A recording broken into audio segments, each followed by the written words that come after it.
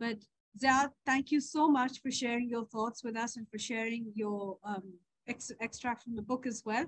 Alifia, thank you very much for sharing your thoughts and really sort of putting things in perspective. I'm truly grateful to the two of you for joining me today. Thank you and Khuda Hafiz. Thank you. Khuda Hafiz.